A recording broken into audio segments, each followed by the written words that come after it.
My name is Jim Turk. I'm the director of the Center for Free Expression. I'd like to welcome you here tonight.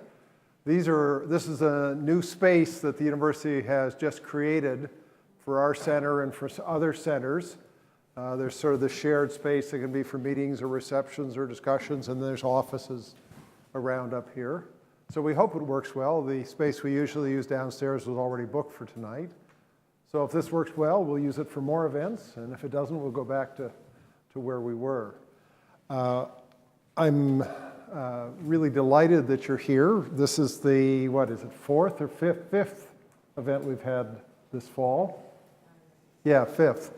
And before I introduce our speakers, I'll just mention the next one is going to be on November 20th, and the topic is cultural appropriation. We like to have discussions of difficult issues. And so that's going to be next up. Also, our film series, for those of you who may not know it, the center has a film series. We're doing 8 films this year. The first one was last week. It was called Harlan County, USA, a wonderful, many people feel one of the best documentaries that's ever been made. The next film is a superb German film called The Lives of Others. If you haven't seen it, I'd encourage you to come. Our films are on the second Tuesday of every month, and they're in the School of Image Arts Theater, which is room 307 in the School of Image Arts. If you'd like to be on our mailing list, email list for our events, Ange, who's the coordinator of the center and does all the work to make these things possible, has 2 clipboards. If you're not on the list and you'd like to be on the list, just put your name and email address. Maybe start one on the other side, Ange. And just sign up and you'll get the mailings. So tonight, we have a really exciting, I think, an exciting panel on a subject that should be important to all of us. It's on police surveillance and civil liberties. And we have some remarkable panelists. I'd like to introduce them in alphabetical order. The first is Bill Dunphy. Would you like to come up on? Bill has spent most of his 35 years in journalism, working as a crime and justice reporter for the Hamilton Spectator, probably for the longest period of that time. Is that right? Sure. And for the Toronto Sun and other newspapers. In the mid-90s, Bill revealed that a senior member of the notorious Heritage Front, one of the, is it fair to say, worst white supremacist neo-Nazi groups? I'd say it's the most successful white racist group in Canada since the swastika clubs of the 30s. So he revealed that a senior member of this was in fact a rogue CSIS agent named Grant Bristow. Dunphy's recordings triggered both parliamentary hearings and an unprecedented public inquiry by the Security Intelligence Review Committee. He was the first reporter served with a criminal code production order, one seeking 4 years' worth of his files on an organized crime family boss. The police he fought this, and this paper fought it, and they won and protected journalist sources. He has spent more time decoding police budgets than he says is healthy for anyone, and has focused public attention on civil liberties implications of the introduction of police helicopters, closed-circuit TV systems, private industry crime mapping and analytic services, and license plate scanning technology, and more. Bill recently retired from journalism and is currently writing comedy. Our second panelist is Evan Light. Evan, would you come up? Evan is an assistant professor in bilingual communications program is an assistant professor in the bilingual communications program at York University's Glendon College. He does research on communications policy, privacy and surveillance issues, and the US-Canada border. He is also the creator and maintainer of the Snowden Archive in a Box, which is a remarkable device that fits in a little toolbox or a little suitcase, which is an offline archive of the Snowden Digital Surveillance Archive. So it's a way of having access to all that archive without being online in a way that you could be traced or interfered with. His original research and translations have appeared in a number of journals, including Big Data and Society, the Canadian Journal of Communication, the South African Journal of Communication Theory and Research, the Canadian Journal of Cultural Studies, and the Journal of Latin American Communication Research. So we're happy to have you here. Our third panelist is Brenda McPhail. Brenda is the director of the Canadian Civil Liberties Association's Privacy, Surveillance, and Technology Project. She guides CCLA's interventions in key court cases that raise privacy issues.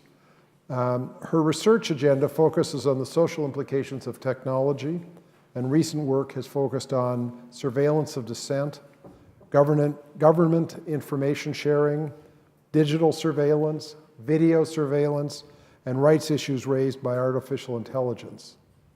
CCLA has an education mandate as well, and Brenda works to develop resources and presentations to drive public awareness about the importance of privacy as both an individual and as a social good. She received her PhD from the University of Toronto Faculty of Information Studies. So welcome to our three panelists. And what we thought we would do to start is I've asked each of them to prepare a short introduction to what they want to talk about. And the evening's going to proceed as a conversation amongst the three of them that I will help moderate. And then we'll bring the audience into the discussion. So they're going to each start with, I guess, about 5 minutes just to orient a little bit to what we're going to be talking about tonight, and then we'll get into the conversation. So Evan is going first, and if you'd like to start, please. Sure. So I guess in a way to contextualize this, imagine everything that you did and said and where you went in Toronto today was documented by somebody who you didn't know and can never know. For instance, if you left your parents' apartment at Jane and Finch, you might be recorded by CCTV. You might be tracked by ShotSpotter microphones to see if you're gunfire or not. Your details might be picked up by Presto as you travel on the subway down here to Ryerson. But also say you walk by a neighbor who is a target of some sort by the police. A device called an IMSI catcher might document you being in that location as well. All these technologies are currently being used in Toronto to various degrees, and I'm going to talk. I think we're collectively will talk about some of them today. I want to briefly touch on a couple. ShotSpotter, you may have heard of back in the summertime. It's mostly after the Danforth shooting on July 20th, where a young man shot and killed, I think it was 2 people on the Danforth and a number of people injured and crippled. 2 days after this shooting, Toronto City Council decided to spend $4 million on a system of microphones that they said they would install within about 5 square kilometers of Toronto that listens to the neighborhood and tries to identify gunfire so that police can be sent where the gunshots happen. This was done with really no debate. The week previously, Mayor Tory, now again the new Mayor Tory, proposed to City Council that they pass this. I dug into it a bit following this sort of decision to spend $4 million on this technology and saw that the day after the Danforth shooting, the makers of ShotSpotter, called ShotSpotter, registered as lobbyists in Toronto to operate for the first time ever. And so I think there are different levels of decision-making that happen that we don't always see around surveillance technology. That are undercurrent, sort of, maybe Bill can get into this with your background. There are undercurrents of lobbying that play into decision-making more than necessarily public debate. I was hoping to go to the Toronto Police Services Board meeting tomorrow, where you'd think these things would be discussed, but they've since changed their terms of engagement. So you can only speak to things that are on the agenda, which is predefined. You can't show up and ask a question about anything that they do. Okay. Brenda, would you like to share some opening thoughts? Sure. So, as you could probably guess by the fact I work for the Canadian Civil Liberties Association, I'm concerned with the civil liberties impacts of these technologies. To be clear, surveillance happened long before we had surveillance technologies, digitized technologies. And as a civil liberties organization, it's not our position that surveillance can never be legitimate or proportionate or necessary for investigative purposes, but we're extremely concerned about the fact that it's becoming increasingly pervasive and disproportionate to rational risk assessments, that it disproportionately affects some groups over others, that it seems to be happening a lot without adequate oversight or accountability or public transparency. And there can be investigative reasons for that, but often investigative reasons are used as an excuse for a lack of transparency. And then information sharing is happening between law enforcement and intelligence agencies in ways that we don't know enough about. So the information that can be collected with these technologies, it's not entirely clear how far it goes.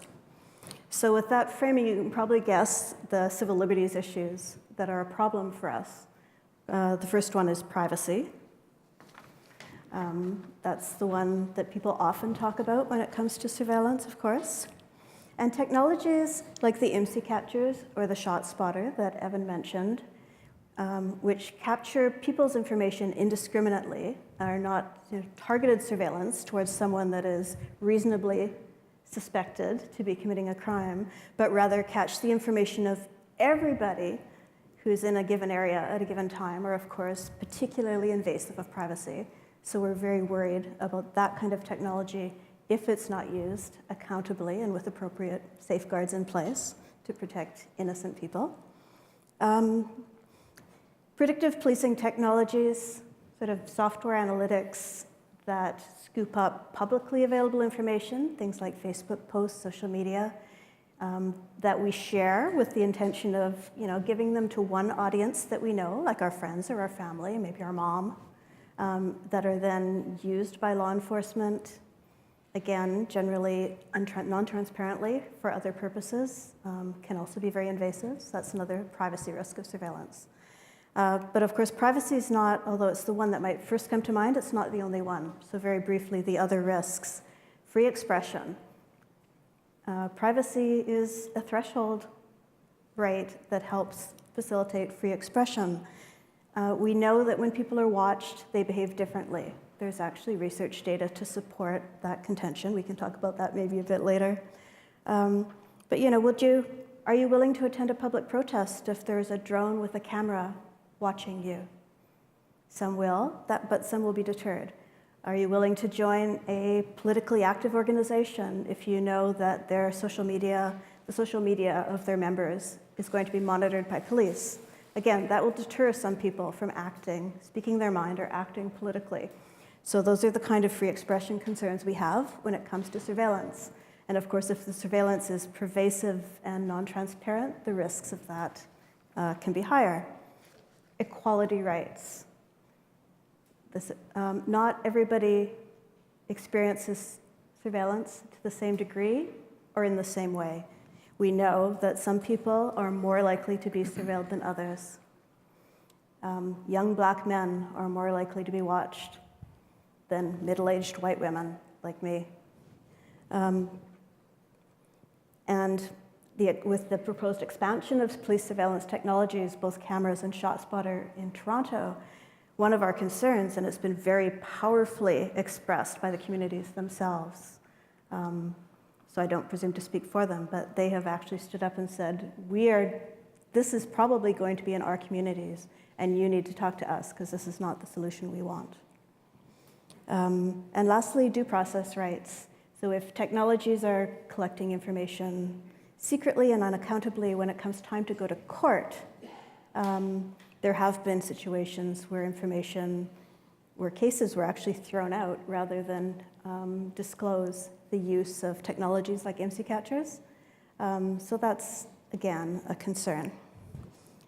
And the issues that come out of all of this are around accountability and transparency. So I hope we get to that in our conversation. Thank you, Brenda. Bill. Hi, thanks. I'm a writer and a reporter. I grew up in a staunch Irish Catholic family with all of the traditions and baggage that goes with that, but we were also very much civil libertarians. And when I started out in journalism, I very quickly understood that that profession puts yourself at the junction of privacy and freedom of information every single day, where you're continually demanding information that is very often private. So I've made a career of living in that boundary between those things, and every journalist does the same thing. And the perspective I've gotten out of this, and especially we're talking tonight about technology, we've mentioned only a few things, I'll mention some more, but the technology is irrelevant. The technology is simply the tools that the police will use to do the things that we as society demand them to do for us. And as a writer who spent decades monitoring and watching police and learning how they worked, I really came to understand that so many of the problems step deeper into it to simply what do we want police to do and who do we want to police us. And I'm going to propose 2 instant solutions for you here tonight to deal with all of the problems we're talking about. And the first one is that we should work to open data policing, where all of the information about the activities of police, short of the investigative information itself, that stays boxed off and only the court gets to release that. Everything else is openly available for free to citizens and corporations to do with what they will. It would transform policing. If done nationally, it would give us a chance to really understand what things work and what things don't work. Not a simple job, open data policing, but one of the most transformative things I can think of that also seems doable. The second part is surveillance is not a problem if you approve of it, if you consent to it, if you understand its purposes, they're clear, and the goals are in line with your own. The problem with all the technology we've been talking about, and I'll add automatic license plate readers, crime mapping, which was done in partnership with private companies, photo radar, red camera radar, combinations. The DEA is putting out the radar that warns people you're going too fast on this road and building in automatic license plate readers into them and offering these across the country in the US so they can just suck up all of the data of what cars are passing by. Those things all are evidence of a military mindset, which is in us and them, which is there's us and there's the them, the enemy. And these tools were all developed in that theater and have worked their way down to the police level, as they inevitably do. What also comes with it is that attitude, us and them. And police are quite naturally prone to that in the first place, because we set them up for that. If you think of carding, which is just an old-fashioned, simple way of surveilling people, of writing it down on a piece of paper and filing it where somebody else transforms it into digital data, it's not a problem if that person is a member of a community and wants to talk to you, even if that person is a policeman. But they're not seen that way. They're seen as an occupying force, and with reason. That is their attitude in a lot of ways. The answer I'm going to propose is an insane one. So please forgive me. What would it be like in a country if you conscripted people for police work and you required all frontline personnel to be composed of young people between the ages of 18 and 30. And all young people in that category had to find 2 years to be community police. What would that do to the police? And what would it do to the community? I'm going to suggest it would solve diversity problems within a generation. And I'm going to say it would go enormously to breaking down the barriers between police and the community. That's it. Well, we have a lot to talk about tonight. Can we start with the narrowest on technologies? I'd like to You should. I mean, everyone may not be aware of some of the technologies that you referred to. Yeah. So, Evan, you talked a little bit about ShotSpotter. So just describe it very briefly as to how it works. Sure. So ShotSpotter, it's in a way similar to a lot of software people have on their computers. For instance, Adobe Premiere is a subscription-based video editing suite.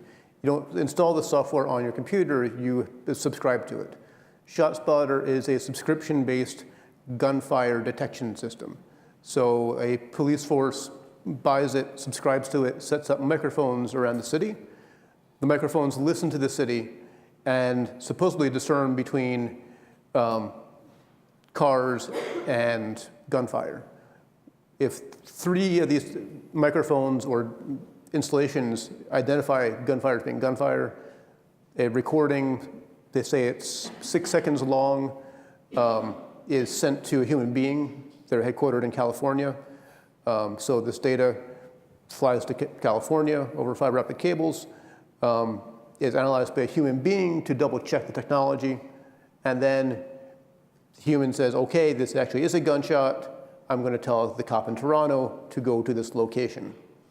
The idea is that this is all faster, more effective than it would be for somebody to call the police or for the police to be in a neighborhood and respond to gunfire. Could I offer another quick definition? Sure. ShotSpotter is an Internet of Things device which lets you know the barn door was left open after the horse ran away. I honestly do not see this as a terribly useful technology compared to the human witnesses that are present. And none of their research really suggests that. Yeah, I mean, they also keep their waste. data privately. They don't open up any of their data at all, so that nobody can independently verify the accuracy of it. It's used by, according to ShotSpotter, around 90 police forces, but a number in the U.S. have dropped it over the last few years because it's inaccurate. I think recently a city in California dropped it after spending $500,000 on it because in the space of a year, I think it had led to 3 arrests, which would have been made anyway. And so they realized that it really hadn't paid off at all. Brenda, could you talk about Stingrays? You mentioned IMSI. Could you just explain to people what that is? A stingray is a colloquial name for something that you also might hear called an IMSI catcher or an MDI. There's a bunch of different names for it. It's essentially a cell tower simulator. It's a little device that can be carried in a suitcase that pretends that it's a cell tower. And because of the way the mobile phone system is designed to work, this device can trick a cellular phone into believing that it is the tower it's supposed to connect to and identify itself to. So if this device is set up, all of the cell phones within a certain range, which depends how powerful the device is, but which can be like several kilometers big, depending on the device, will be tricked into connecting to the IMSI catcher instead of a regular cell phone tower. And when it does that, what a cell phone does when it connects to a tower is the same thing it does when it connects to the IMSI catcher, which is provide it with the special identification numbers that every phone has. So that allows police, if they're running the cell site simulator, to get those numbers and to use them either for tracking people, just based without even necessarily figuring out who they are. You can track the location of the number as it moves around the city if you have enough IMSI catchers going, or to identify people by connecting those special identifiers that are individual for each phone to the human being who subscribes to that, and whose phone that belongs to. So it can fit in a suitcase, essentially. It could be in a police car that's parked at Yonge and Dundas and would pick up, if any of you made a phone call, it would go through that rather than to the cell tower and then have the information. Do any of you know if these are used in Toronto? We all know they're used in Toronto because the RCMP, after about a decade of denying that they were in use, recently, I guess it was in 2017, came clean about the fact that they had them and detailed a number of cases where they had been used. It was due to some amazingly persistent journalistic investigation that it was discovered. So, I mean, what was the worst kept secret of police investigations finally was revealed. And they sort of just, when asked, why didn't you tell us before, because they had denied using them. So when asked, why didn't you tell us before, they just said, well, we should have. So it was a remarkable piece of journalism that revealed it. And we know that they're in use now in a number of cities across Canada. But it's, also, it's not the Toronto police that use them necessarily. It's the RCMP that uses them on behalf of the Toronto Police Force. There are other police forces like the Calgary Police, the Durham Police, that have licenses from Public Safety Canada to use these things and are open about having them. But the Toronto Police haven't, according to records that are out there, haven't actually purchased them and don't themselves use them. They rely on the Mounties to...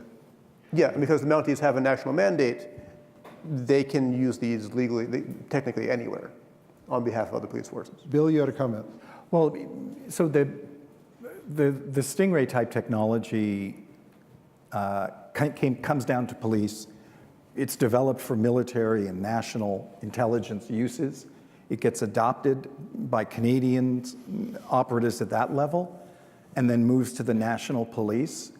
That is the kind of path that a lot of surveillance technology moves through. Canada is fairly conservative about our use of these technologies, partly just because of costs, I think, partly. So, I mean, when I'm old enough that when I started in journalism and began looking into police wiretaps, it was very ordinary for most municipalities to not have any ability to do that at all. And they relied on the OPP and the RCMP to come in and do it for them. So that part is a very ordinary progression. If they become really useful, you can expect to see the larger municipalities acquiring them otherwise. So, as they do with all of the kind of technology we're talking about. I'll just mention, if I can quickly, some others. Yes, I want to go into some other technology. Oh, well, Mention okay. your favorite. Right now, automatic license plate readers, because Canada has been using them for over a decade anyway, with very little attention. They were brought in by the insurance industry in cooperation with the police to try to deal with stolen cars. They were fairly successful at that, it seems, but having fewer teenagers in our population was more successful, and the number of cars that were stolen dropped so much that police services lost and the insurance industry lost interest in that, and that those mutual contracts and programs that were national fell apart, and police services abandoned them. Some of them have kept them, and some of them have acquired since. So Halton Region Police recently announced last year a new program of using these tools.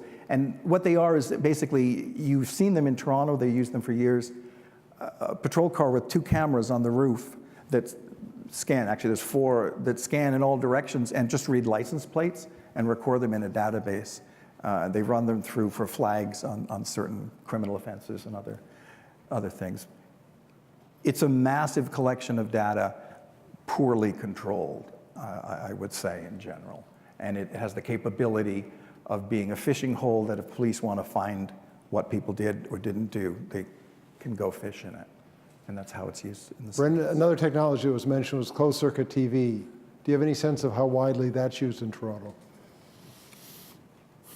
Well, so CCTV, or, you know, we often talk about just video surveillance, is used extensively, not necessarily just by the police.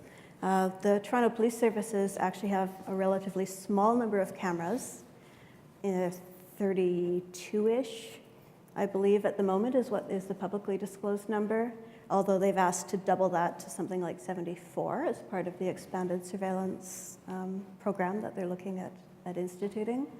But that small number is relatively misleading because essentially every building you walk into or past also is using a video surveillance camera for security. And police can make requests either informally or using warrants for that data should they require it.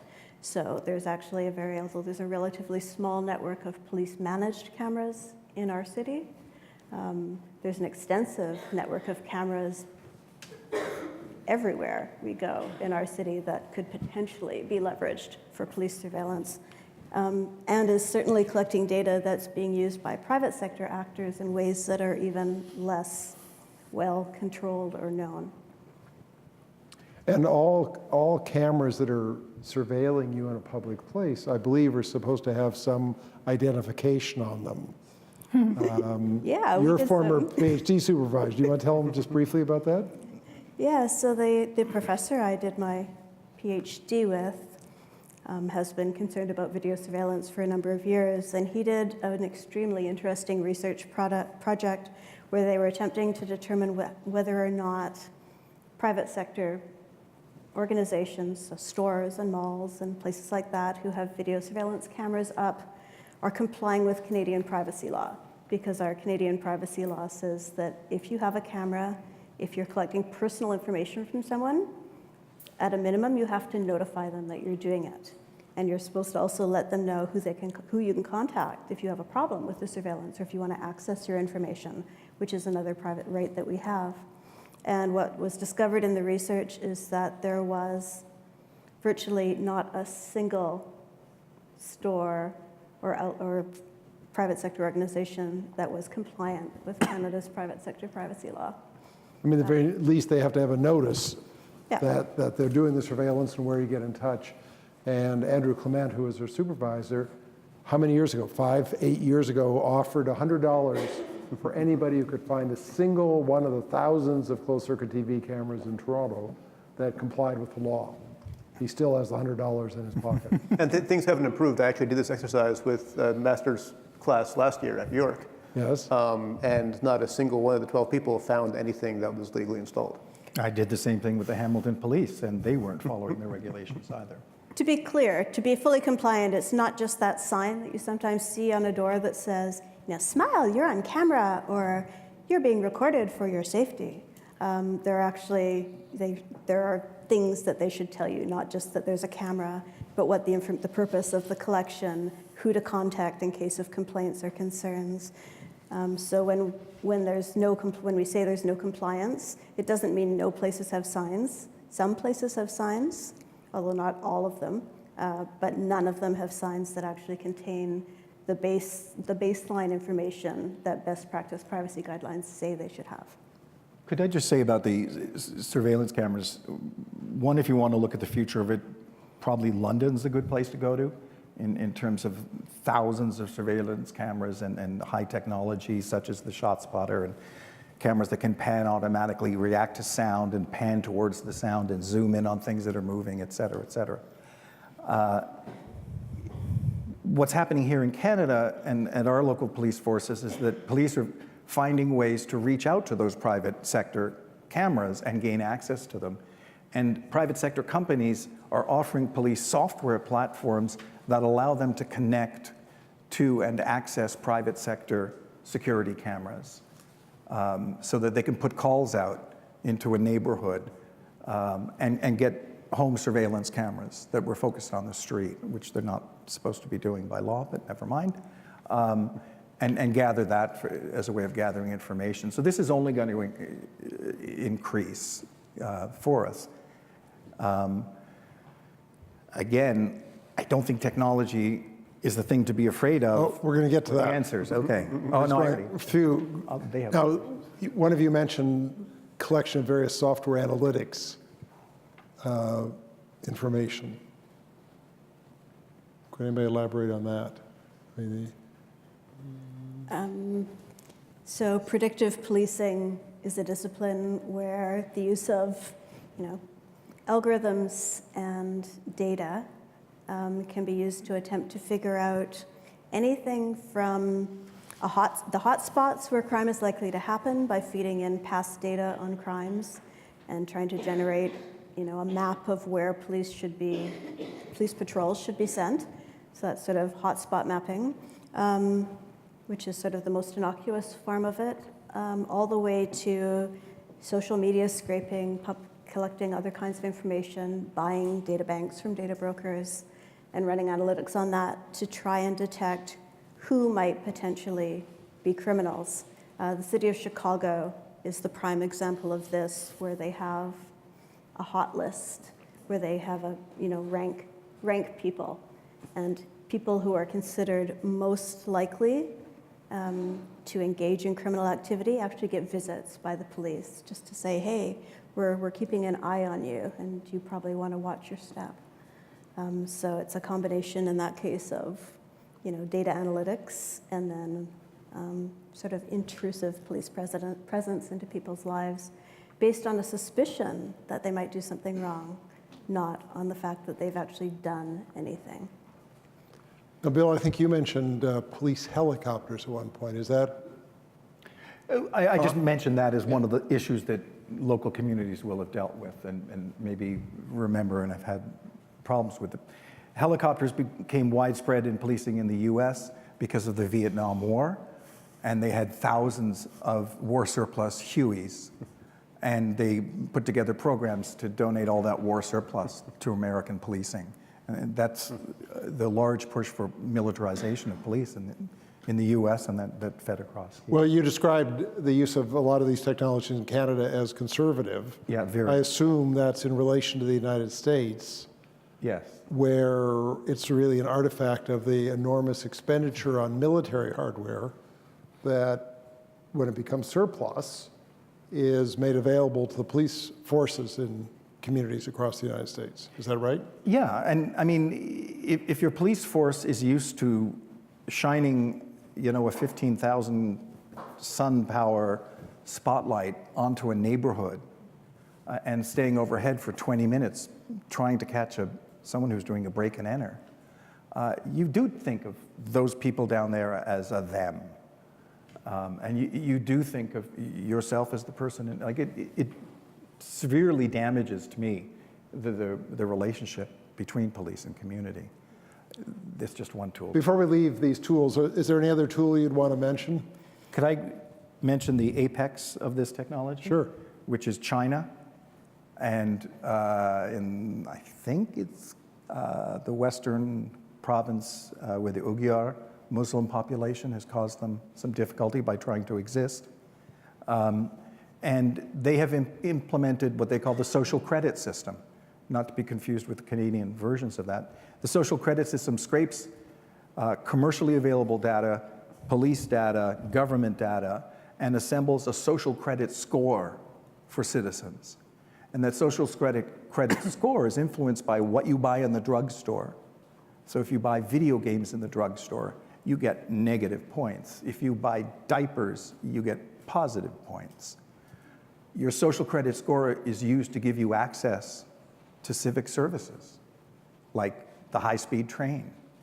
If you have a bad social credit score, you can't buy a train ticket on a high-speed train. You only get to take the milk run. And that applies to enormous amounts of services. People are under constant surveillance and scoring, and it has a direct impact on every aspect of their lives. That's what the technology can do for you. Well, and part of that, I don't know if any of you can elaborate, is there are projects in several Chinese cities to have universal face recognition software. There was a feature on the BBC, where a reporter went to the city to look into this. He was asked if he wanted to see how it worked by giving them permission to scan his face, and then see if he could get already scanned. Exactly. And then to see if he could get lost in the city. This is a city of 4 or 5 million, and how long he could remain anonymous. So he tried this, and he was given 10 minutes or so to get lost in the city, and they wanted to see how long it took the police to find him, just using face recognition software. So make them guess. Yeah. What would be your guesses? So, I mean, this is a big city of 4 million, a sophisticated reporter working very hard to get lost in the city. How long do you think he succeeded? 3 minutes. You're a minute, he did it better. He got 4 minutes before they found him. Don't get to 3 minutes. Yeah, I'm sure. I don't know if any of you want to comment on face recognition technology and Well, I'm glad you brought up face recognition technology because I think that's another one that's very important, particularly because it can underlay invisibly the video surveillance technologies that we're all, if you think about it, really used to seeing. That we're so used to seeing cameras as part of our city infrastructure that we don't really think about the fact that they're there. And it's not clear from looking at them whether or not they're networked, but they almost always will be. And it's not clear whether or not beneath that networking they have the ability to do facial recognition. But increasingly they may have that potential. So facial recognition is sort of one of these largely invisible technologies built on an already existing and very familiar infrastructure that we're kind of comfortable with, whether we should be or not. So I think it's a really important one to be aware of because police and intelligence are interested in using it, and increasingly even private sector actors are implementing it in places like mall information kiosks, which was a big story here a month or so ago. And then again, when you've got private sector implementing it, police will undoubtedly eventually have access to those installations as well as their own. So I think facial recognition is a big one that we should be thinking about. If I can build on this a bit, I think Bill mentioned a bit ago the sort of different levels of adaptation to surveillance technology, starting with military, then the national police, local police. I think the commercial integration of these technologies and the normalization of it is sort of the next step, where we embody these policing practices. So for instance, in the US, they're starting to experiment with the use of facial recognition for air travel. Your face checks you in at the airport, and you're checked in throughout the airport. You don't show any ID. Your face is your ID. This is being used internationally too. And if you, The FDA, they're requiring, the TSA is requiring it internationally and running pilot projects domestically. As is Canada. Yeah. Flying through Billy Bishop, it changed in the course of a month this past year, where suddenly you had to go through and put your passport in a machine and get your picture taken. Canada Border Services has also developed an app that they try and encourage you to install on your phone in collaboration with the Dutch authorities, where you can fill out all your information on your phone and give them access to your phone and whatever else they want on your phone, and it will make your travel easier. Facial recognition has been part of certainly policing since there were police, right? I mean, that's the purpose of mug shots. And police would, like on the TV shows, they actually would show pictures of people in that precinct or that neighborhood that you want to look out for. That's always been done, and reasonably so. The first I heard of facial recognition in my life was the OPP using it in gambling casinos in Ontario, and this must have been 15 years ago, at least. And they were using it routinely to prevent card sharks. It's now built into my phone, which is where it should be. If the government's going to have it, the public should have it, I think, because I don't want them to have technology that we don't have in some way, at least that we get to understand its uses and be able to assert. just elaborate how it's built into your phone. What do you mean by that? Well, if I go like this, oh wait, I ruined my joke. Here's my joke. I have such good policing sources. I have actually been able to obtain an example of the single most valuable surveillance tool for Canadian police. Yep. This is it. How many And people are you carrying one all of have those? them. How many people here have one of those? It's smartphone. called a cell phone. Okay. So it is the single most valuable surveillance tool police have. And if you spend any time in courts or looking at investigative files, you'll understand how very quickly they fall on these things, search these things out, find excuses to get them, because it has so much information about you. I was just going to say, facial there. while I was talking. It looks at me and says, oh yeah, that's you, and it unlocks my phone. That's very ordinary, common facial recognition. You can buy, and people do buy cameras by the millions, and they put them in their house that recognize them. You know, oh, that's Bill, so I'll do this thing. I'll connect him to his Microsoft game on his Xbox, or I'll take pictures, you know, that kind of thing. I'll tell him when the cat's sitting on the sofa. We're using it for that stuff. We will be surveyed. We will be tracked every minute of our lives. This is what's coming, and I don't see any way around it. That's why I think we need to change the nature of the people who police us. Because they're going to have that power. They're just going to have it. That's a pretty depressing thought, Bill. I find it exciting. I don't think we want to roll over and play dead just yet. I'm not going to bare my belly just yet on that one. I think there are all sorts of ways that we can, it's a rearguard action for sure, but I think that we need to Charge ahead Well, no, just rather than a rear guard. We need Elaborate. to stand up for ourselves. We need to,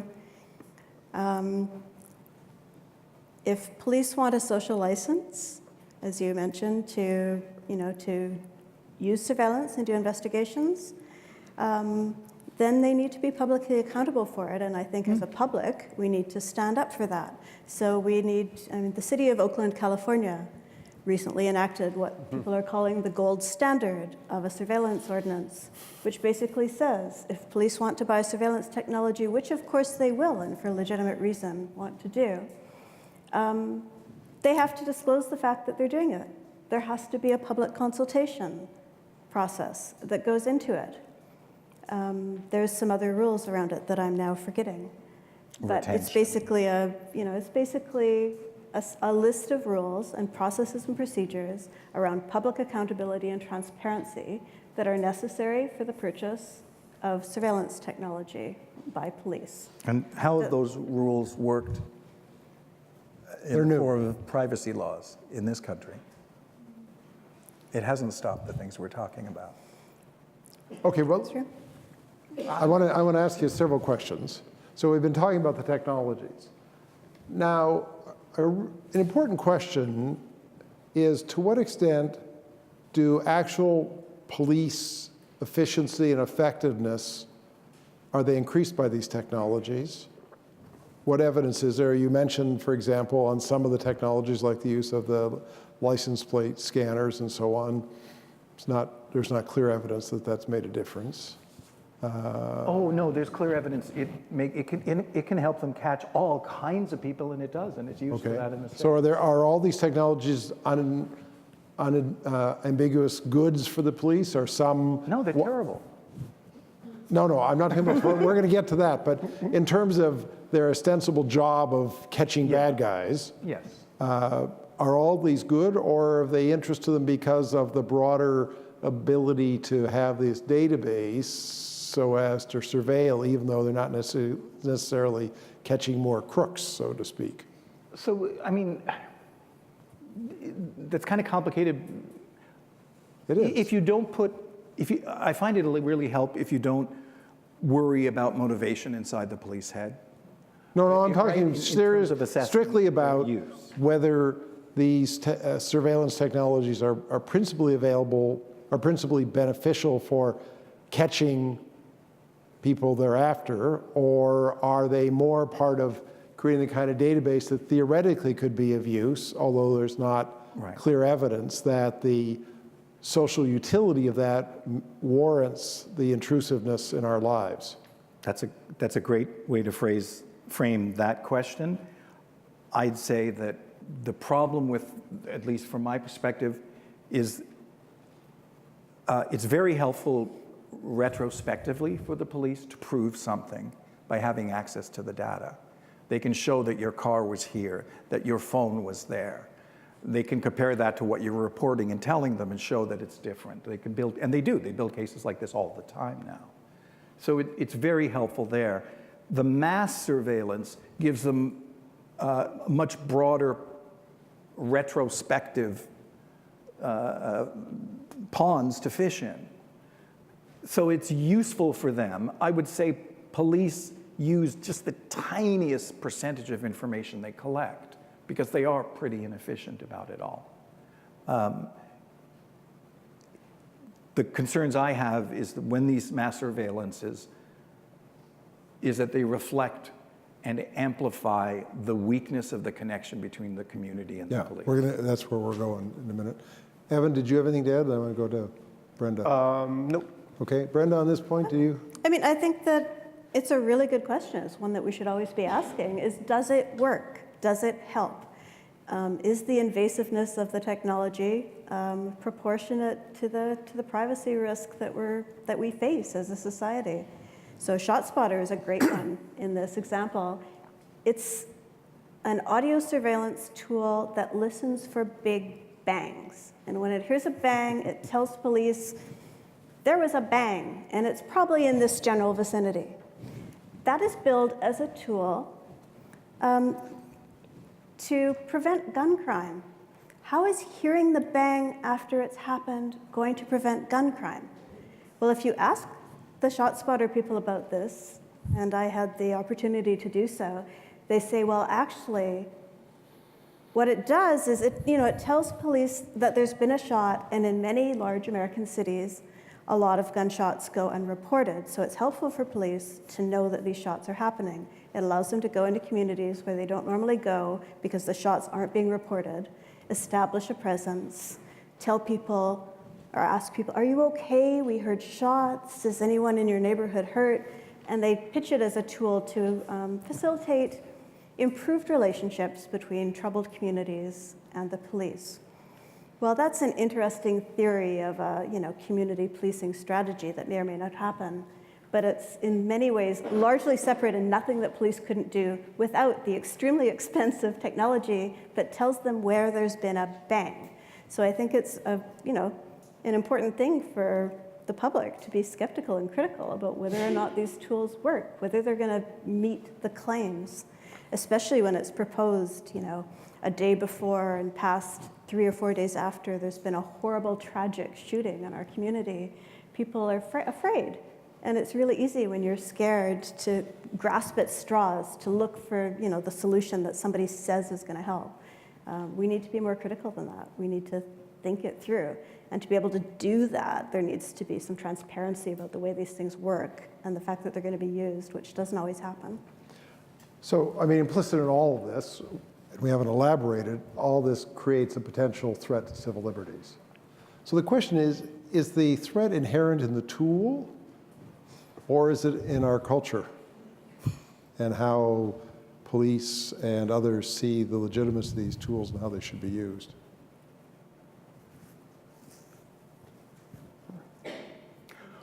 I'm going to say the threat is that the tool impacts the user. It changes the user, as all tools do. And it has changed police and continues to change them to alienate them from the community they're supposed to be a part of in police. Okay. Evan, any comment? I think having what you might say democratic access to technology of these sorts changes the way that we see them and use them and maybe normalize them.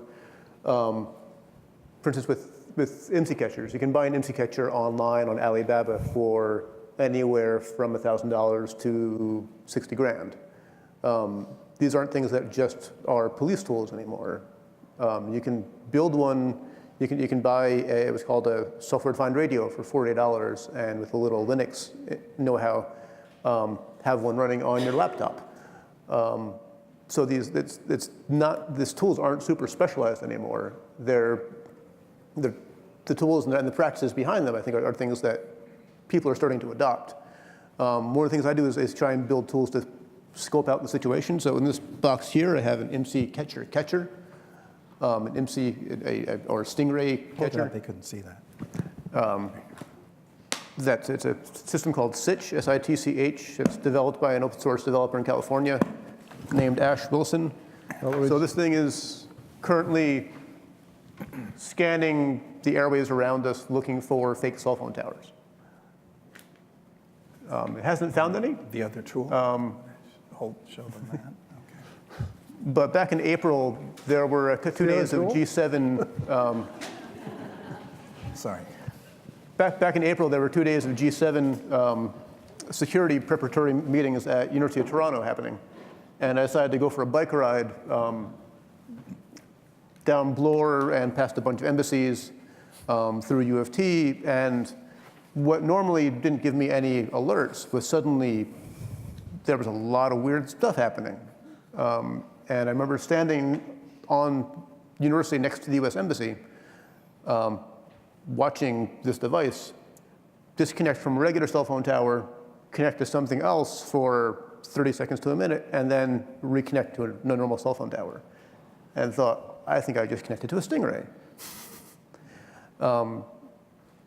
These things, yeah, these technologies are not just in police forces anymore.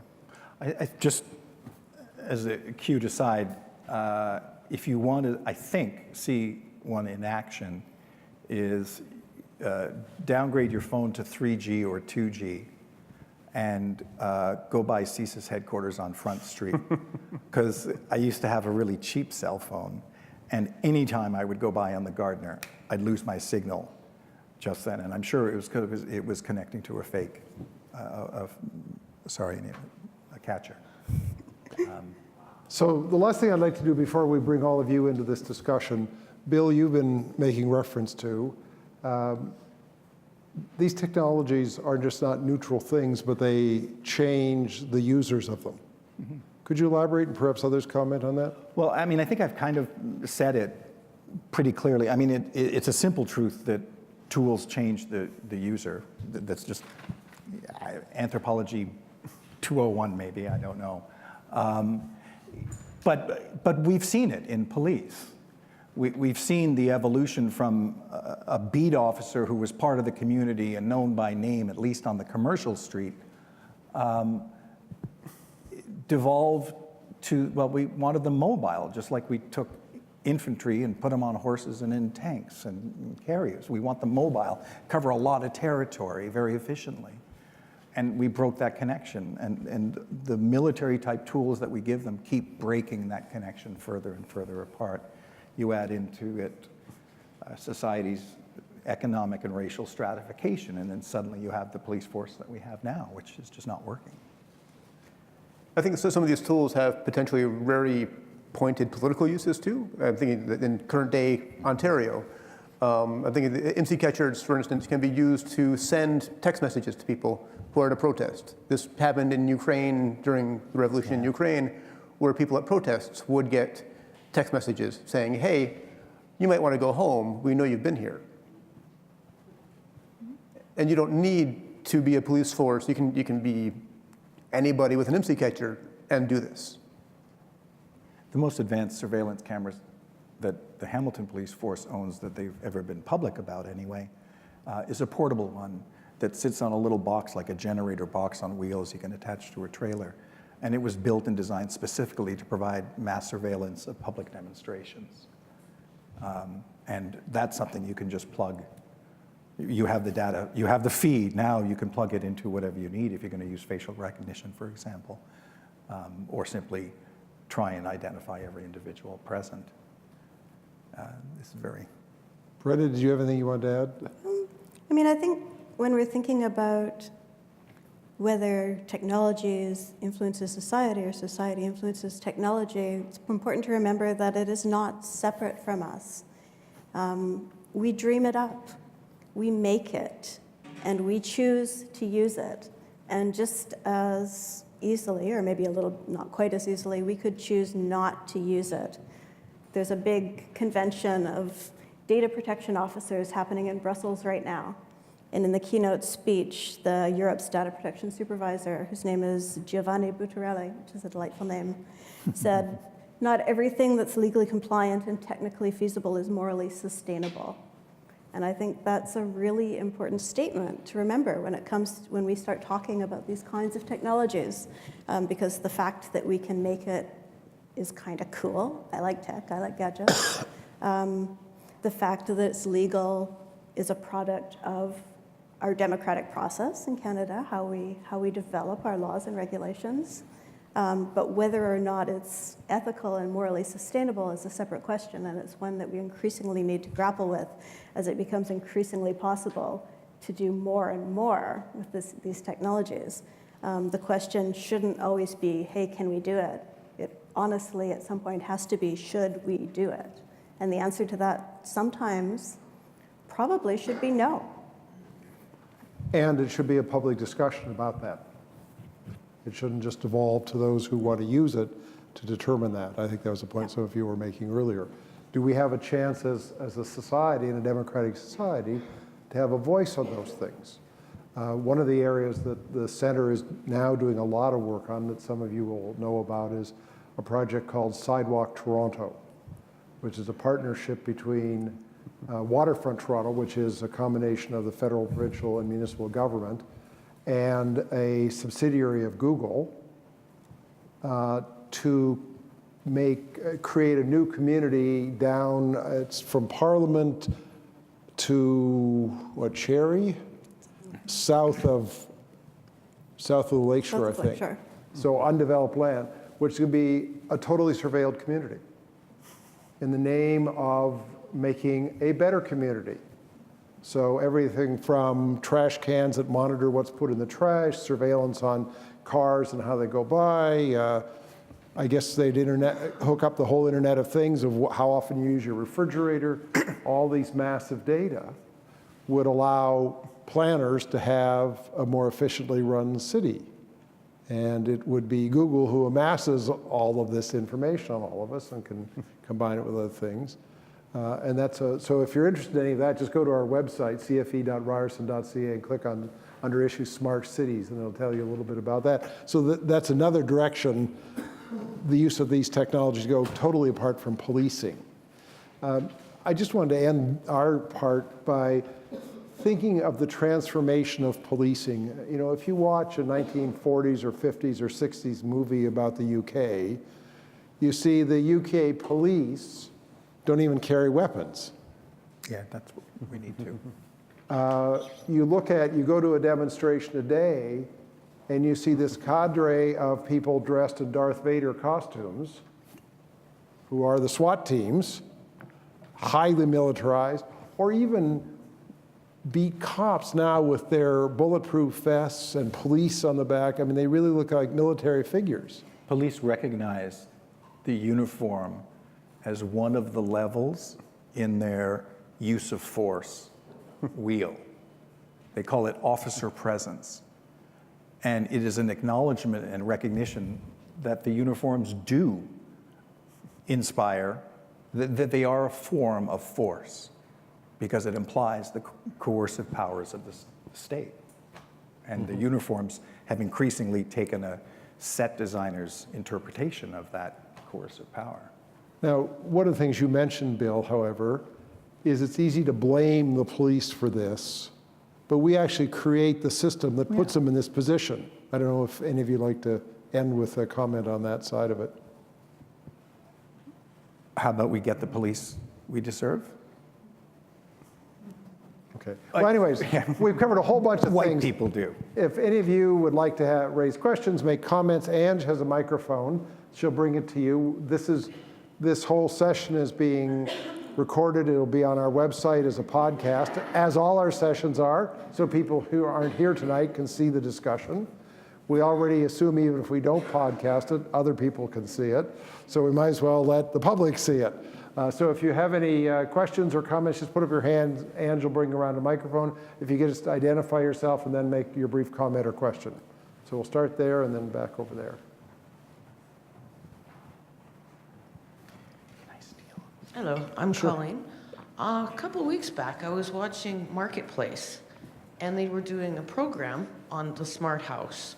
And the people who owned the locks and the thermostat and that box you talked to that says turn on the lights, they hired hackers and see if they could get hacked.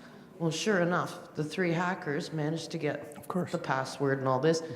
They even got the door unlocked and walk into their house.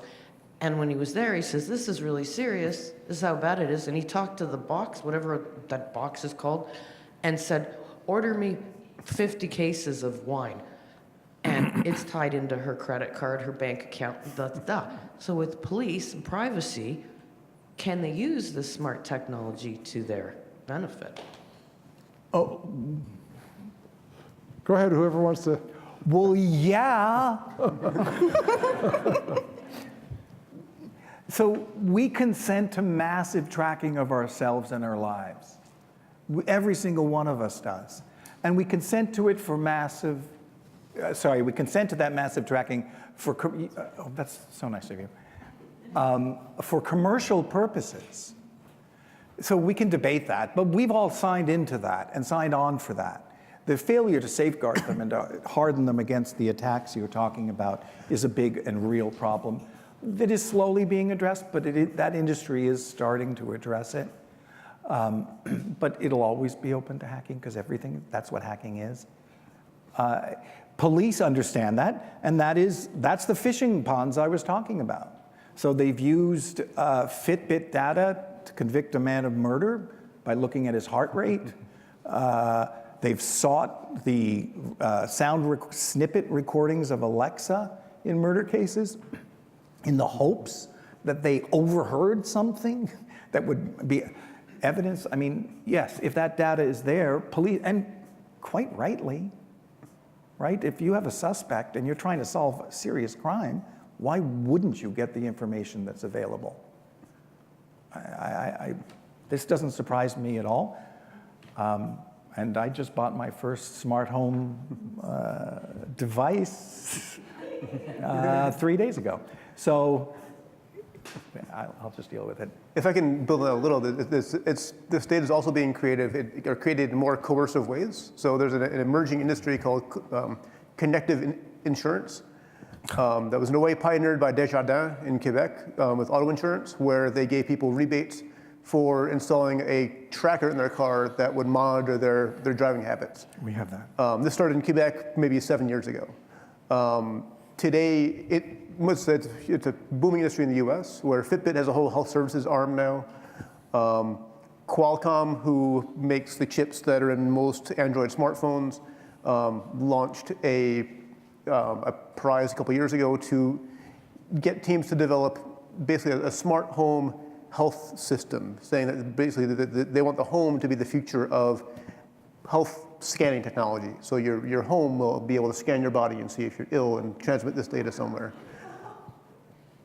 You serious? In West Virginia, when teachers were on strike last year, one of their main beefs, or sort of the last straw, was that the state health insurer wanted to force them to wear not Fitbit, but a different version called Go 365, which was a health tracker, which would give their health data to the state insurance company and allow their employers to completely monitor their bodily functions. Makes sense. Brenda, did you want anything? I mean, I think a big part of the problem is that we're allowing this to happen with products that we pay for. So you often hear in relation to social media products, which we get for free, things like Facebook or Twitter, you get that service for free, and you're told, if you're not paying for it, then you're the product. There's no free lunch in the online world. We can debate whether or not that's right, or whether it's fair, or whether it's ethical.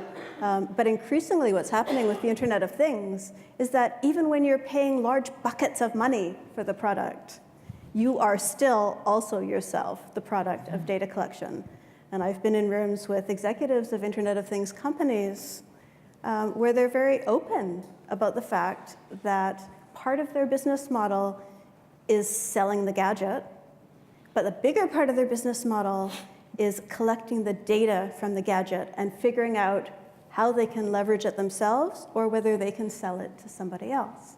And if you look at the privacy policies that go along with the devices, which most of us, even me, who's a privacy director, doesn't do, the policies are written in such a way that it allows them to do that, because the rules are if they tell you what's happening and you accept it, you're given consent. So we need to take a serious look at the laws around how we establish consent in Canada, I would argue.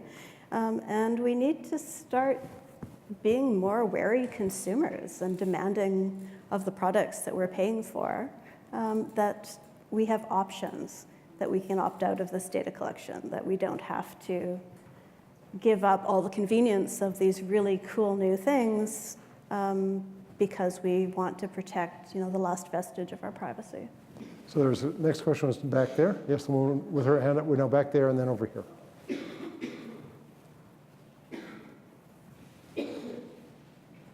A lot of people, they don't really pay attention to this because they think that it's okay, like the privacy thing is not a big deal. And I think that's a big deal in society, or a lot of people feel that way. So Bill, based on your experience, what percentage of the police do you think is dirty? And by dirty, I mean... Lawbreakers. Sure, yeah. Breakers of okay, law. So maybe That's I don't good need enough. to define dirty, because that's the problem. After the privacy issue. after decades of public life, I would say it's probably slightly less than the general population. The percentage of dirty police is maybe, no, don't misunderstand me. The proportion of people who are dirty and in the police service is probably about the same or likely less than the general population, the same proportion in the general population. We do not, in Canada, yes, I've certainly done and chased bad police officers, criminal police officers, just like I've chased criminal grocery store clerks and whatever. Their crimes are more egregious because we place the public trust in them. I will say on behalf of the police, and this would have been a better discussion with a chief of police here, any chief of police. And we tried.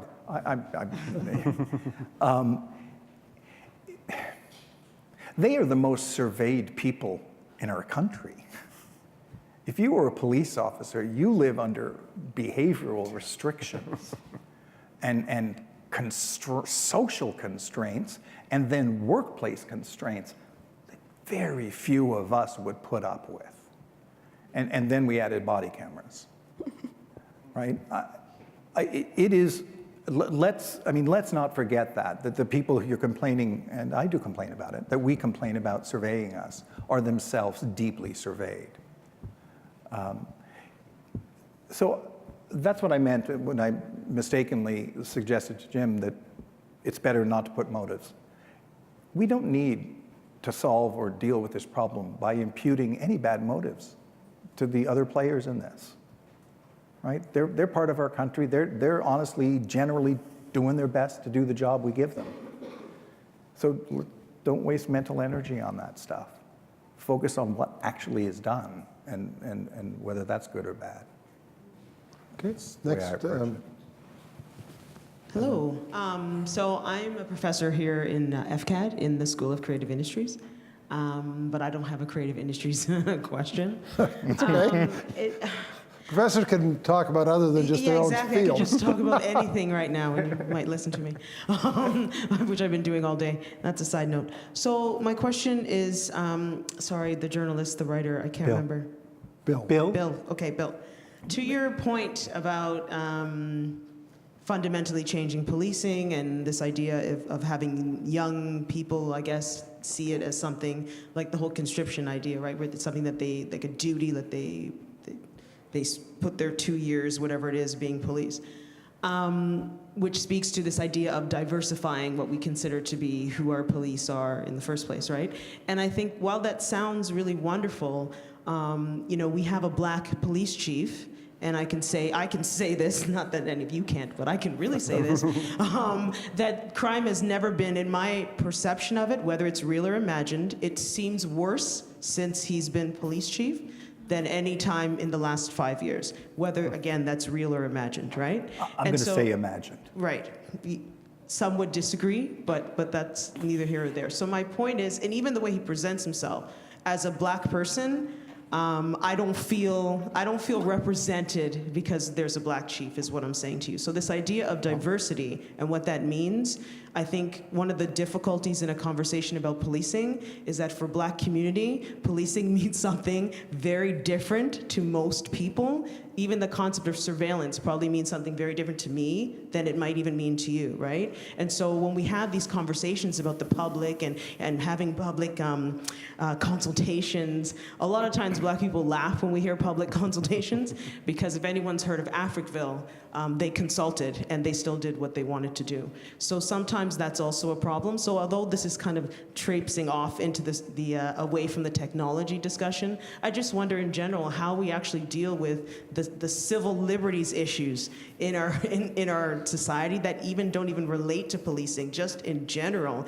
and how policing then becomes this overarching oppressive force that doesn't even see the community as a community. Like even in the beginning of this discussion, you mentioned Jane and Finch. That's an intersection, right? That's not a community. And yet we keep mapping this intersection as a site of a problem when it's an intersection that's made up of many different types of people and communities. So even the discourse around it, right? So my question, I'm giving a commentary. Okay. My question is just in general, is then thinking about the technology and everything I just said, how it is always gonna have a bit of a politics in terms of who it's really targeted toward, if you understand what I'm saying. So how do we overcome that kind of, No, if you understand what I'm saying? you've said a lot. Yes,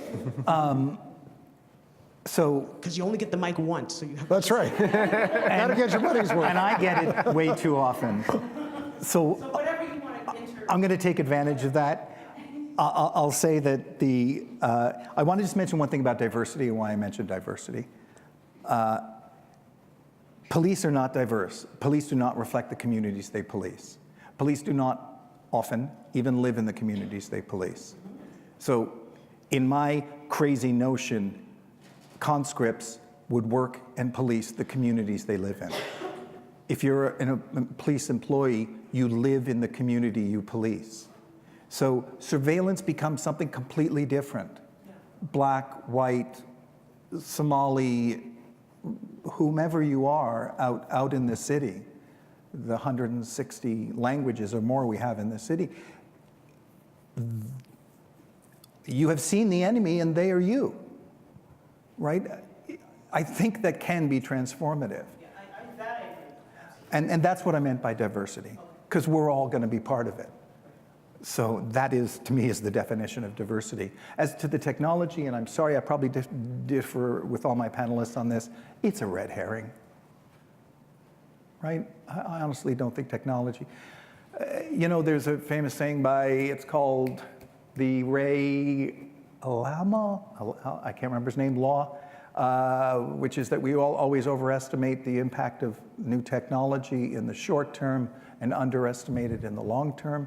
And I think a lot of our concerns around these new technologies are the short-term stuff. And we're probably another decade or two past that period, and then we'll truly understand it. Luckily, China is showing us that decade ahead for us. You raised a number of things. Would either Evan or Brenda like to comment on any aspect of what was suggested? Just to say yes. I mean, we know in a different way than you know, but that not everyone experiences surveillance the same way, that it means something completely different depending on your experience, who you are, where you live. That doesn't get reflected enough. We talk a lot about privacy and surveillance, and we should spend a lot more time talking about equality and surveillance and the differential effects of surveillance. And so just yes. It's not a blanket conversation. There's actually layers. Absolutely. Person with the cap on behind. Yes. Hi. So, as you guys pointed out, most of the technology comes from military mindset. And I just question the fact that by introducing this kind of technology to society, this could open like a can of worms that it could incidentally be used against us. And ultimately, the point of surveillance is it's a social contract where society give up, assume the role that they're going to be surveilled in order for for us to be protected. So how do we divide the line between being surveilled to protect it or being surveilled to keep us Controlled. controlled? Like, so kind of like invading our privacy to be protected or to be used against us in ways of commercialism or other aspects that we may not even be aware about that we're being surveilled for? One of you like to respond? It's what Brenda just said, I think, that different people experience surveillance differently. Police and state surveillance is, correct me if you can come up with another example, but is universally used to protect the current economic status quo. That's what police do, and that's how those technologies are used. All of the faults in the current economic status quo will be present in their use of that technology. And surveillance that protects that will be welcome by those who benefit from it and will be oppressive to those who don't benefit from it. That seems to be the nature of surveillance in a free state, at least in ours. I think people can resist surveillance in different ways too, and whether you come to it from, I guess, as an activist or a technologist or whatever, whereas I think general users of communication technology don't really think about surveillance and how to resist it, whereas it could be as easy as downloading an app. So if you're worried about somebody listening to your phone calls, you can download Signal and make encrypted phone calls. A bunch of us use encrypted email on a regular basis, but it's also pretty difficult to use historically. And so it's been fairly small parts of the population who historically can resist surveillance on a daily basis. There's a British ISP, internet service provider, that only provides access to the internet through the Tor network. Mm-hmm. And the Tor network was a technology developed actually for the US Navy to completely anonymize web traffic. And they've done that, and they now have introduced, they're introducing software tools that allow you to bring that to your phone and only ever be accessible to the outside world through that anonymizing Tor network. So there are technological solutions, but really that's an arms race. Go ahead. I think we've also got to be careful of drawing a false dichotomy between protection and safety and privacy or other rights, because it's entirely within our ability to demand rights respecting security. It is possible to have surveillance that is done for reasons that we as a society are willing to agree are acceptable to us. I mean, a really benign example, when we go to a public swimming pool, we're all fine with the fact that there's a lifeguard watching. Human surveillance. Watching. Live. Because, we accept that that's a fair exchange for our safety and the safety of our children in the water. So it is possible to have what you could consider to be a surveillance regime and have it be of societal benefit. If we can do it at a pool, it might be harder, but really as a society, there's no reason we can't demand that we do it with our police forces, with our intelligence agencies, with other kinds of surveillance. We do have, in a democracy, we do have some, political power, and it's about time we started exercising it. Well, and there are examples of that actually happening. If you look at the rebellion against the indiscriminate carding that was going on, which wasn't indiscriminate at all, it was targeted. So people like me didn't get targeted. People like you did get carded. But also with regard to restrictions on what the NSA and other agencies are allowed to collect or not collect becomes a matter of discussion. We win some of those, we lose some of those. But it's seen to be, and with regard to all these data that are being collected by Sidewalk Toronto or by these various devices, there's a question of who should own the data. Should those not be public data, and should there be not public governance of both the collection and use of those data rather than private or police authorities or some other kinds of authorities? You know, when you think of the amount of data that Google or Samsung collects on you, or Apple, or Bell Canada, or Rogers. I mean, it's incredible. I was talking with one person who's a fairly senior executive in Bell Canada, and I was talking about my concerns about CSIS and the NSA. He said, I'd be far more worried about how much Bell Canada knows about you. It's not a joke. And it isn't a joke. I mean, they have the ability now, when you're walking by a store, based on what they know about you, that they can broadcast on your phone an ad from the store you're walking by that the store pays for if they think you're likely to be a purchaser, and they know from all the data. If you'd like to learn more about this commercial data collection on yourself, I highly recommend that you do what I did and learn about it while getting paid. Google has an app called Google Rewards, which you download onto your phone, and you give it the permissions it needs. And then it just surveys you every so often. It sends you a survey, and you get paid between 10 and maybe 90 cents for answering between 1 and maybe 5 questions. But it's fascinating to see, this is what marketers want to know about me. And a lot of it is location-based. So it'll see that I was by a certain strip of stores, and I'll get a Google survey 4 hours later or the next day saying, were you near any of these stores on these dates? And then you select yes. And then it asks you a question about that store, or if that isn't a client of Google's, it just pays you 10 cents for asking the question. Continuing on, you'll find that it asks you questions about that. It asks you to rate your experience. And now they've started to ask me, which best describes what you did in that store? And then it all concerns how you paid. Because they want to link this phone information and the location information they have for your phone with the commercial personally identifiable information of your purchases and your methods of purchase. I would have got 23 cents for that. It's fascinating. That is our world. And there is an economy being built upon that. And I don't suggest we just cave into it, honestly. But I also,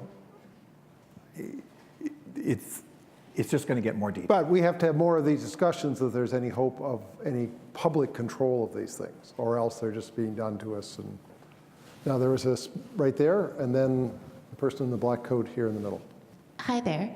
I'm kind of fascinated by the fact that Bill C-59 hasn't been brought up so far in the discussions. I'm somebody who there's an organization, CIPIC, that I used to intern with, and I like to also go to places like Germany around Christmas time, New Year's, for the Chaos Computer Club conference, which is in German and English, but I find to get 10 years ahead of the curve sometime to know what's going on, that's the place you can watch those lectures online if you don't have the opportunity to perhaps head over to where it's being held. But so one thing that also really alarms me now, once upon a time I was hearing a lot about white versus black hats of hackers, and now I'm hearing a whole lot about red versus blue teams, and the fact that we are now, with C-59, is my understanding that it codifies both our, that what we've already been doing is what is highly speculated amongst sources, but that we're attacking people and actually releasing false information, trying to be disruptive in the world at large, beyond what we're doing internally. I just wanted to comment. Brenda, do you have a comment on Bill C-59? Yeah, so intelligence surveillance is a whole other thing on top of law enforcement surveillance more generally. Bill C-59 has a number of provisions in it that relate directly to surveillance capacity. So there are provisions for CSIS around disruption powers, which I think is what you're talking about. So they can do things like, plant information on websites, take them down, change the information. C-51 opened up that door. C-59 actually places a few little limits on those kinds of disruption activities. And then there's also additions to the mandate of the Canadian Security Establishment.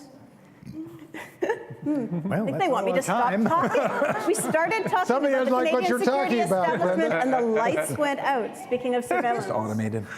Whoops, and there goes my mic, too. It But happens every time we have a discussion about CSIS. it's actually the second time that has happened to me when I started talking about CSE in completely different places. Okay.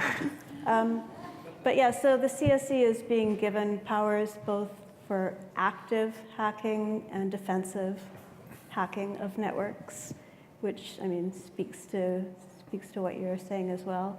And then there's provisions for both CSIS and CSE, and this is something that CCLA is very concerned about, for increased codified access to what they're calling publicly available information, which is defined exceptionally broadly as essentially anything they can get from any source online or otherwise. So think of your Presto card. It was mentioned earlier.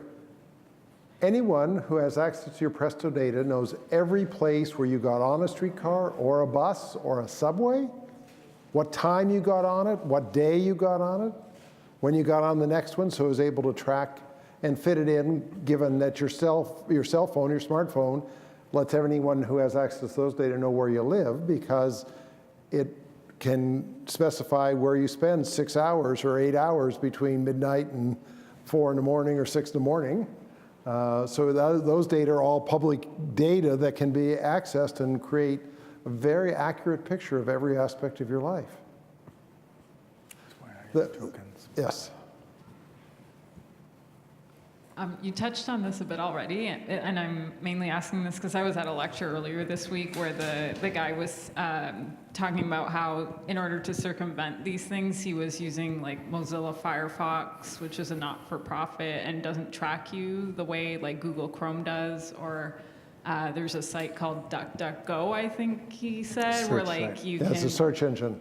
Yeah, so it doesn't track you and things like that. And even he had just had a baby, and he was like, he made his own baby monitor, because he's like, there's a site where you can go where all these babies are being shown from baby monitors, or like everything basically these days, like Snapchat. Even there's a site you can go now where all those Snapchat things are. So nothing's private now. So do you think it makes sense to kind of like, I don't know, advocate for like everybody to be using these things, and like don't bring your cell phone anywhere where you don't want to be tracked, and things like that?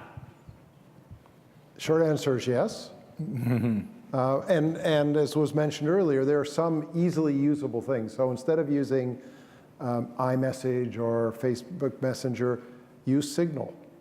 Signal is end-to-end encrypted, so if you're corresponding, and all you have to have is a phone number, if you send a message by Signal to someone else, it's encrypted from your phone to their phone, and if it's intercepted in between, no one can Yeah, and you can make use of phone it. calls as well without any... And phone calls as well. Free phone calls anywhere in the world, and they're secure. And it's a free app.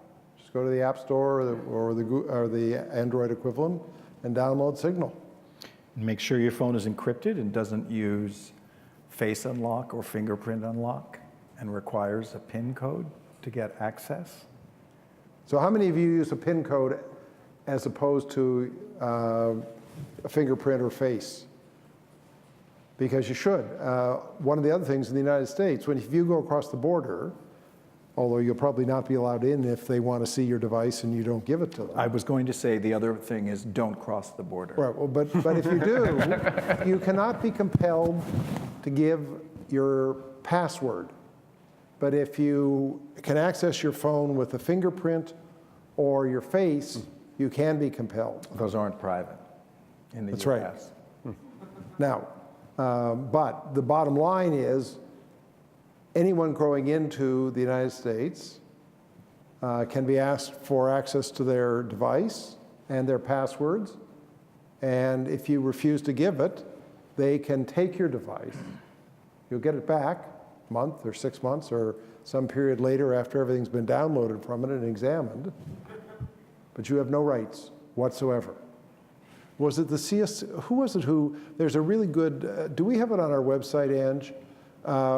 This study, I can't remember whether it was a CCLA or Penn Canada or who did a recent report on your rights, your digital rights at the border. Oh, yeah. It was, Who? I'm not sure whether No. Penn Canada did one, the British Columbia Civil Liberties Association. Yeah, the BCCLA. CIPIC, and CIPIC, Yeah. ones who have most recently released, guidelines about border crossing. And So your odds of being asked for it aren't high, but if you are, you have no rights.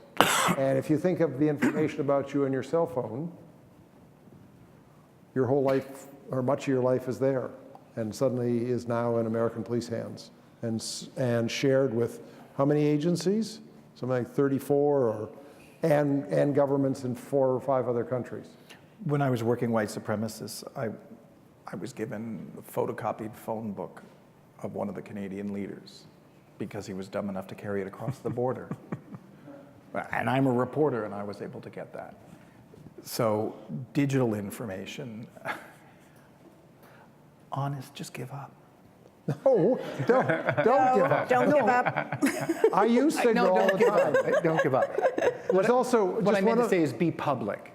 So decide that these devices and how you use them will be a public thing, and make your own decision about what you choose it to contain, and trust that despite your best efforts, that could go public, certainly if the state gets a hold of it. So don't put anything on Facebook, even if you have all the privacy settings, that you're not prepared for the world to see.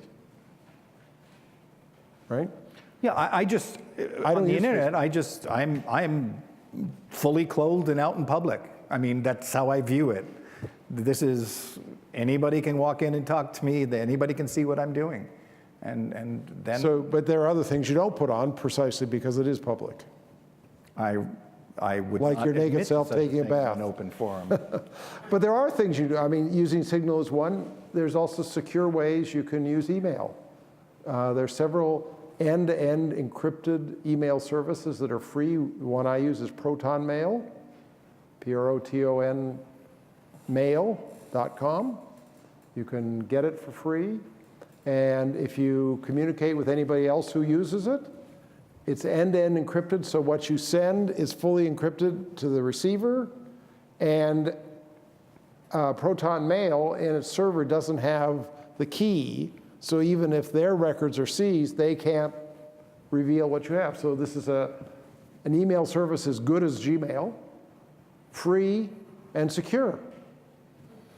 So there are some things you can do, and there's we had a live, one of the first things the center did a couple of years ago was we had a live teleconference with Edward Snowden, and somebody was asking him his advice, and he says it's really important to use these things for another reason, and that is if the only people who are using encryption are those who are trying to avoid government surveillance because of people like him, then you become a target. The more widespread all of the rest of us use these encrypted services, the more it normalizes them and the more it protects you. Now, there was somebody else who had a hand up back there? No. Oh, yes, over here.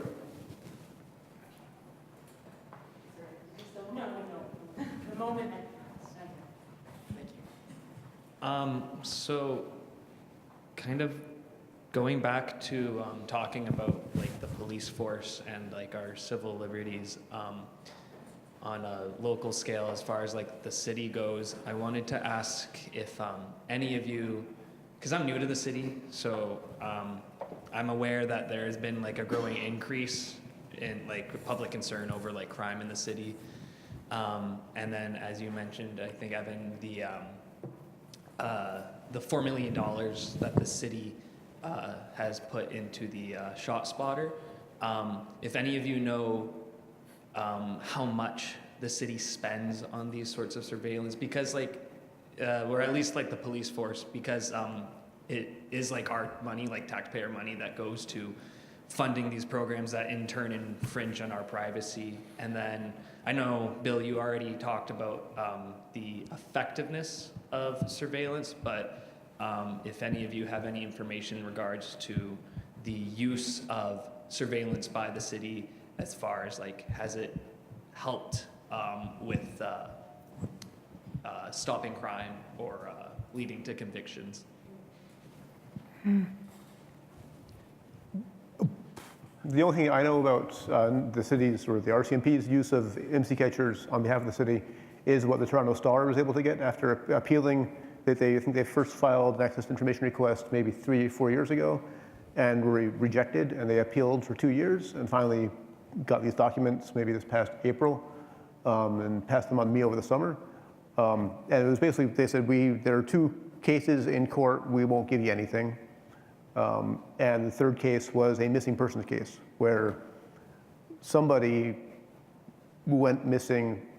The cell phone carrier could generally locate his phone, but not, I think they deployed like 100 police officers in the woods and couldn't find this phone, and so called in the RCMP with a Stingray. I don't know who this person was that they mobilized so much to find him.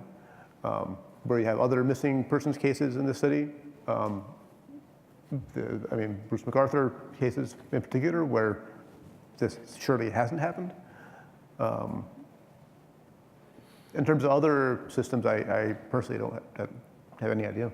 Well, and I think it's fair to say it would vary greatly from system to system, and one of the problems overall is that there's a lack of accountability or transparency reporting that would allow us to make those kinds of estimations of whether or not it's cost effective, whether or not these systems are effective, whether or not they do what they're promised. I mean, we get hints sometimes.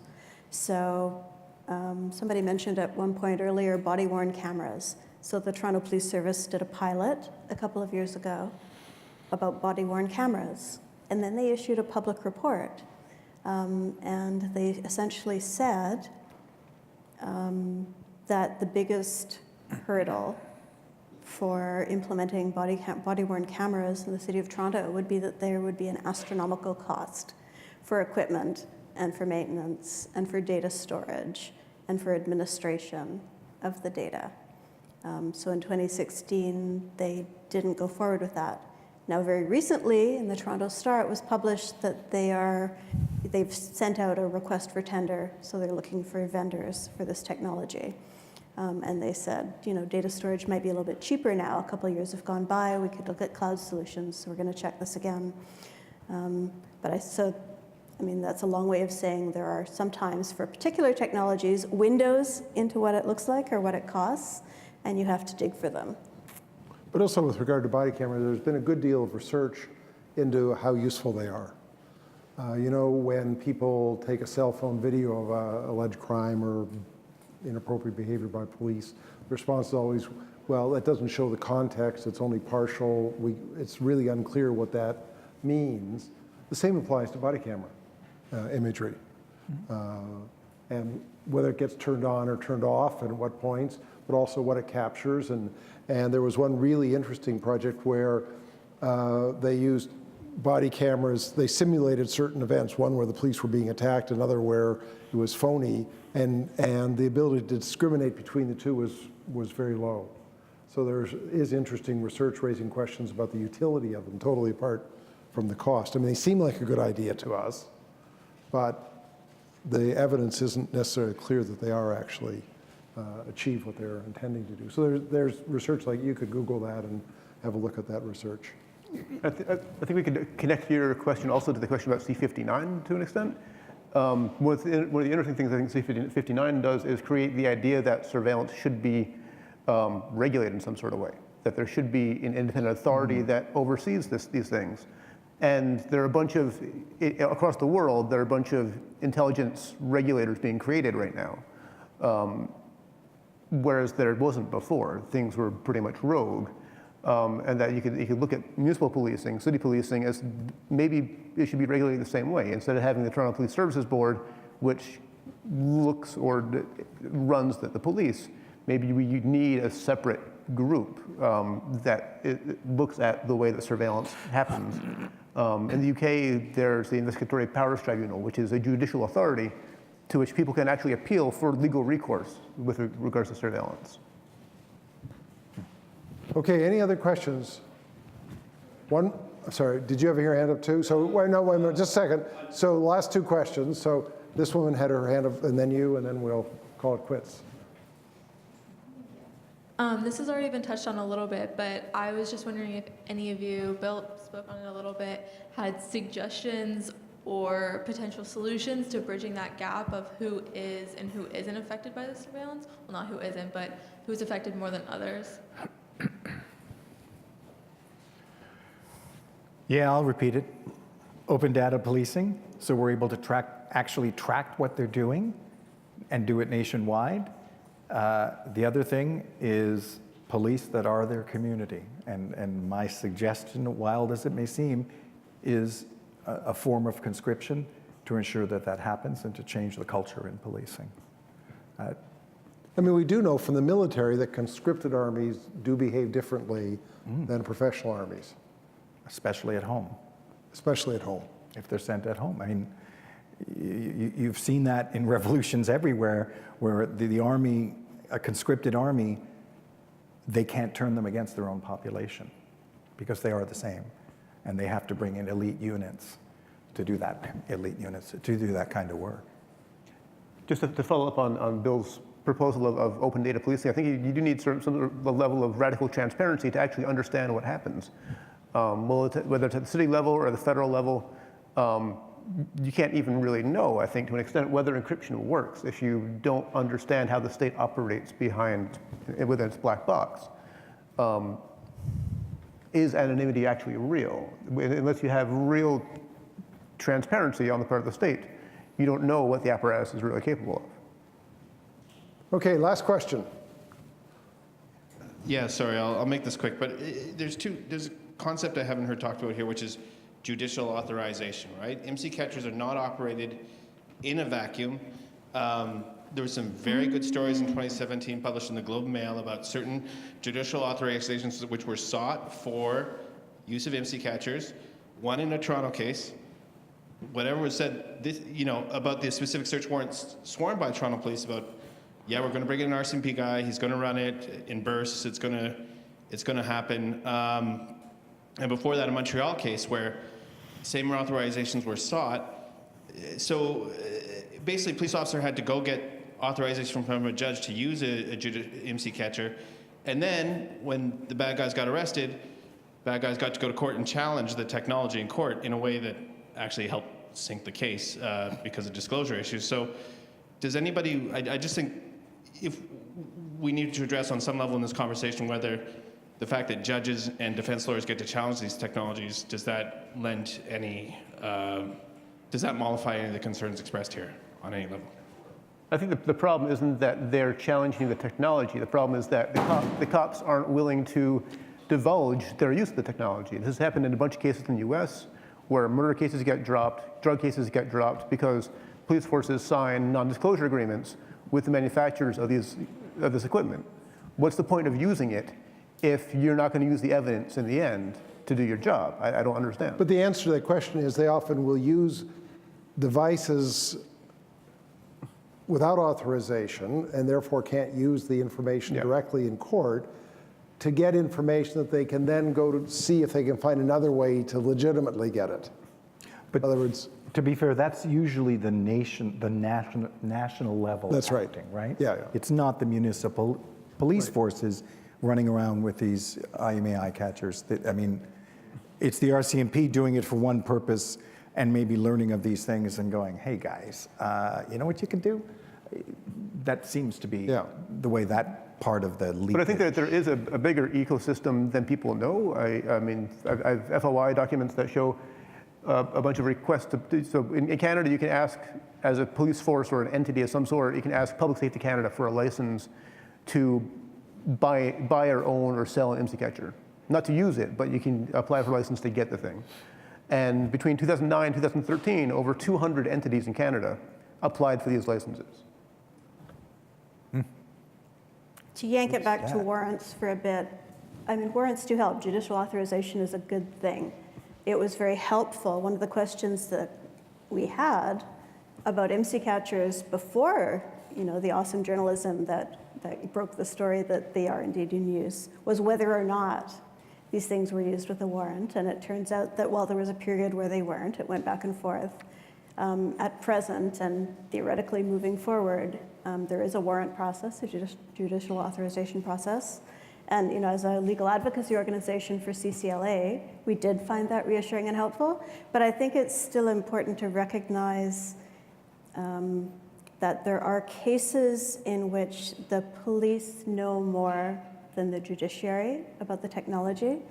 And there needs to be sort of a process of legal education to make sure that the judges who are reviewing the warrants truly understand the way the technology works and what it can or can't do to prevent police forces from being less than forthcoming with information. And I mean, we've seen that at the level of CSIS, where, is it 3 times now in the last few years, they've had their hands wrist slapped for not being, fulfilling their duty of candor to the court in relation to their plans for surveillance.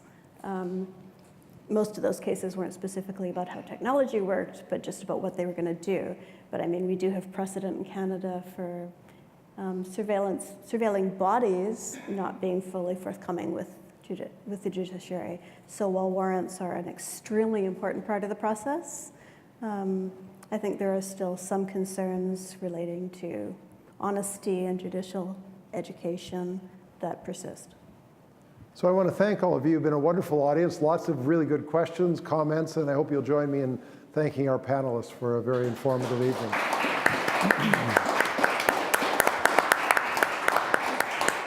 Thank you. Thank you. Now we have to take these surveillance devices off.